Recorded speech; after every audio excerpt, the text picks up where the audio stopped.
We have been told the next several hours could be critical for the president. Joining me now, CBS News Chief Medical Correspondent Dr. Jon LaPook. Doctor, 3 interventions with medicine and 2 efforts to stabilize the president's breathing. What does that tell us? Well, you know, Major, we need some more information. For example, we need to know, what does the chest CT show? Does he actually have pneumonia?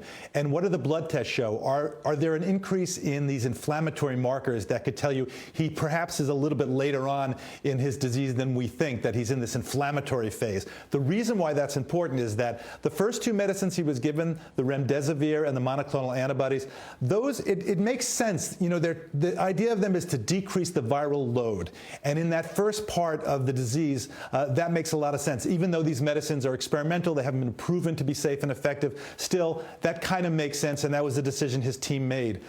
The dexamethasone is a little bit different because in the big New England Journal article that was in July, it was shown to be effective in decreasing mortality significantly in people who needed a breathing tube and to a lesser extent in people who were on supplemental oxygen. It was not felt to be helpful and not found to be helpful in people who did not need any oxygen. And that's what we're told where the president is right now, that he's off any oxygen and yet his oxygen levels are okay. So I think we need to know, what was the logic behind all this? And of course, I'm looking from the outside in. I don't know the whole story, so it's hard to assess exactly what's going on. Dexamethasone is a steroid. Does anything else come with it in terms of side effects, doctor?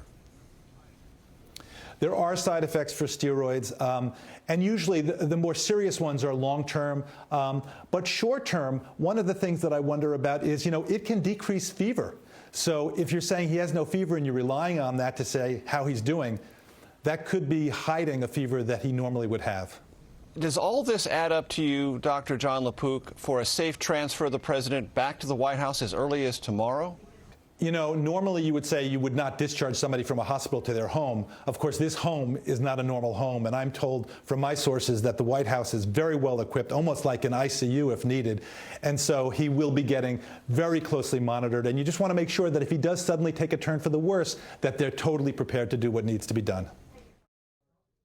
Dr. Jon LaPook, we thank you.